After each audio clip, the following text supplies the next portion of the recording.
규례니라. 아멘.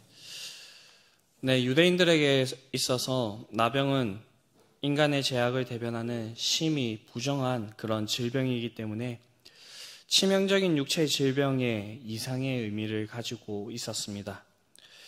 그래서 나병 환자들을 아주 특별히 관리를 하였습니다. 율법의 규례를 찾아보면 나병 환자는 사람이 거주하는 성 밖에 거해야 했으며 사람들에게 가까이 하거나 사람들과 섞여 살 수가 없었습니다. 그리고 나병 환자는 옷을 찢고 머리를 밀어야 했으며 손으로 윗입술을 가리고 부정하다, 부정하다 외치면서 다른 사람에게 자신의 존재를 알려야 했습니다. 왜냐하면 사람들과 접촉하면 안 되기 때문이죠. 건강한 일반인이라도 나병 환자와 접촉하면 지위 고하, 어디에 있든지 그 사람이 누구든지에 상관없이 부정한 사람으로 그렇게 취급되었습니다.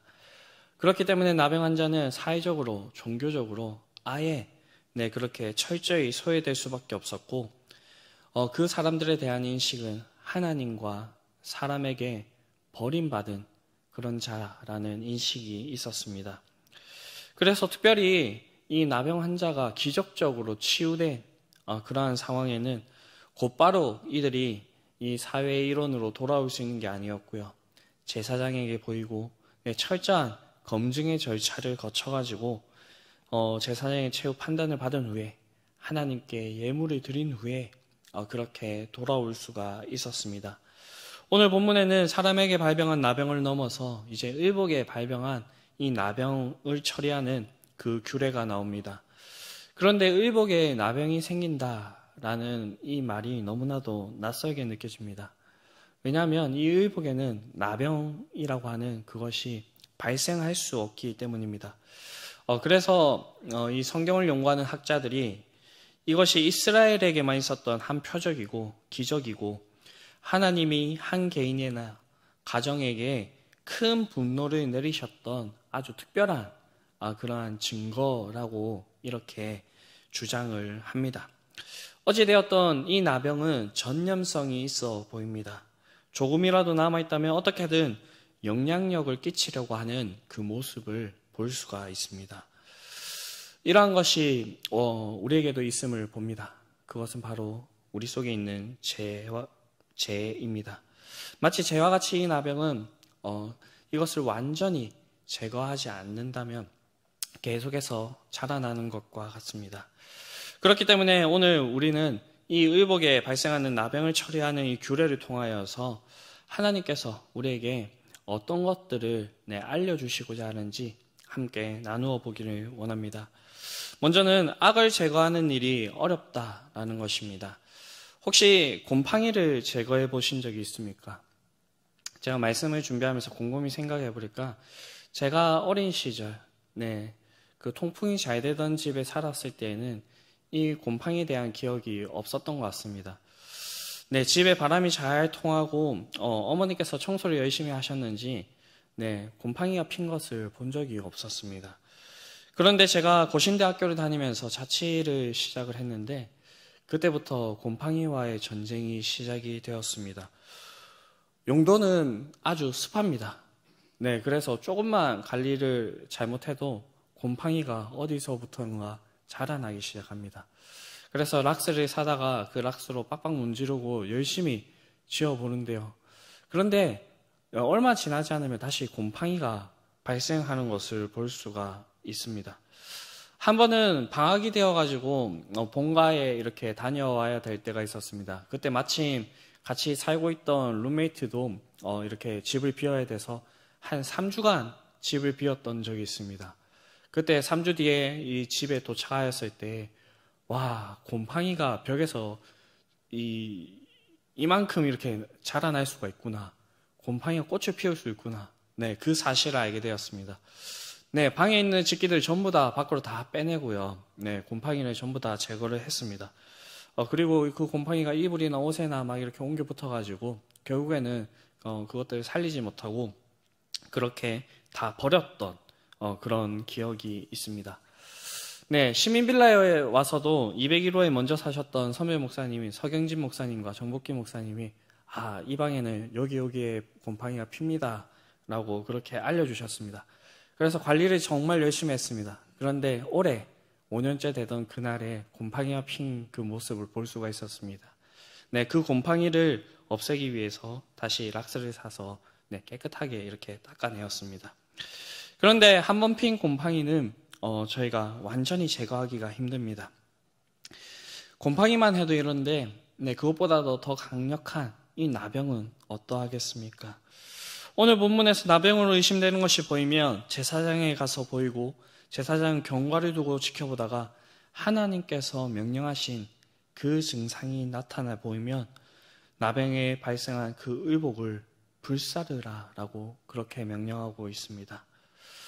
이것이 얘기하는 것이 무엇이냐면 이러지 않고서는 이 나병을 완전히 제거할 수가 없다라는 것입니다. 특히 나병은 유대인들에게 있어서 죄와 죄의 전념성을 보여주는 것이었습니다. 그렇기 때문에 우리 속에 있는 이 죄를 없애기 위해서 우리가 해야 될 것은 이 죄를 불사르는 것밖에 없습니다. 사실 우리가 이 의복에 옮겨붙은 이 나병과 같이 우리의 죄를 사르기 위해서는 우리 자체를 불살라야 했습니다.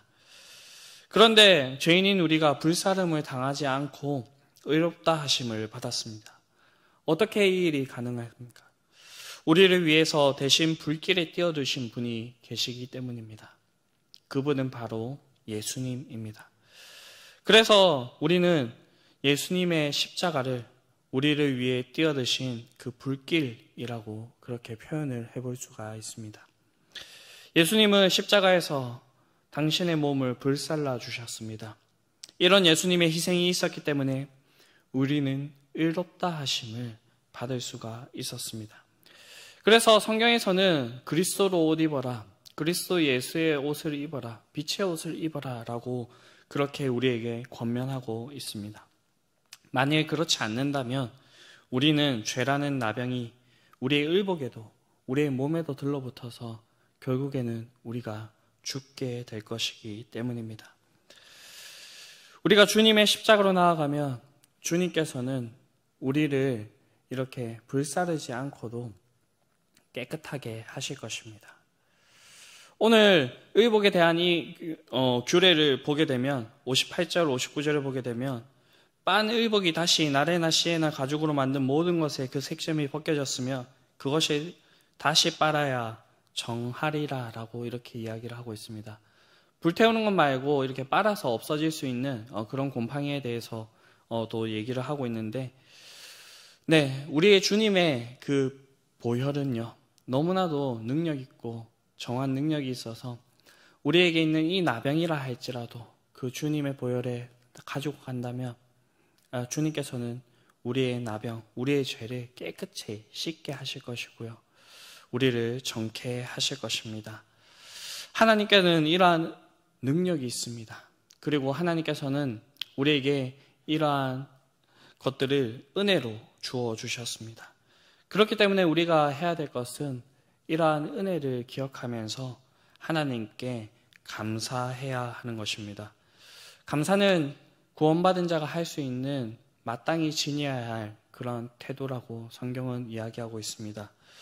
누가복음에 보게 되면 예수님께 고침을 받은 10명의 나병 환자가 나옵니다. 그들은 예수님께서 자신의 동네에 오신다는 소문을 듣고요. 용기를 가지고 예수님을 만나기 위해서 나아갔습니다. 그런데 율법의 규례 때문에 더 이상 나아갈 수 없는 그런 지점에 이르렀습니다. 그때 이 나병 환자가 했던 것은 큰 소리로 예수님께 외친 것이었습니다. 그런데 이런 사실을 아십니까? 나병 환자들이 일반 사람들의 목소리를 내기 위해서는 더 크게, 더 처절하게 그렇게 부르짖어야 된다라는 것입니다. 왜냐하면 나병균을 옮게 되면 이 성대가 제대로 된 역할을 하지 못하여서 소리가 평소보다 더 적게 나오기 때문입니다. 이들은 너무나도 간절한 마음으로 예수님이 불렀고 예수님께서는 그 간절한 마음에 응답하셔서 이 10명의 나병 환자를 고쳐주셨습니다. 그들에게 제사장에게 가서 너희들의 몸을 보이라 라고 그렇게 이야기를 하고요. 네, 그 길에 가는 그 길에 모두가 낫게 되었습니다. 그런데 오늘 성경은 뭐라고 얘기를 하고 있습니까? 그 10명 중 한 사람만이 돌아와서 예수님께 감사하였다라고 그렇게 얘기하고 있습니다. 그들 중 9사람은 감사의 말 없이 그냥 흩어졌습니다. 너무나도 유감스럽게 이 9사람은 누구보다도 하나님의 말씀을 잘 알고 있는 유대인이었다라고 얘기를 하고 있고요. 나머지 한 사람은 이방인으로 취급받던, 걔보다도 취급을 받지 못하였던 사마리아인이라고 그렇게 이야기를 하고 있습니다. 그렇게 은혜를 잊어버린 9사람은 그냥 육체적인 그 질병을 치료받았을 뿐입니다. 하지만 주님 앞에 나와서 엎드려 주님께 감사했던 한 사람은 더 큰 은혜를 누리게 되었습니다. 그것은 바로 구원이었습니다. 누가복음 17장 19절을 보게 되면 이 이야기를 마무리하면서 예수님께서 이 한 명의 나병 환자에게 이야기하신 말이 있는데, 가라, 내 믿음이 너를 구원하였느니라 였습니다. 죄인인 우리가 불사름을 받아야 됐지만 주님은 우리를 긍휼히 여기셔서 우리를 주의 보혈로 씻겨 죄라는 이 나병으로부터 고쳐주셨습니다. 주님은 우리를 위해서 행하신 그 일들을 우리가 기억해야 될 것입니다. 그리고 우리가 해야 될 것은 감사하면서 주님께 나아가야 될 것입니다. 이렇게 우리에게 베풀어 주신 그 은혜를 기억하면서 주님께 온전히 감사할 수 있는 저와 여러분들이 될 수 있게 되기를 간절히 바랍니다.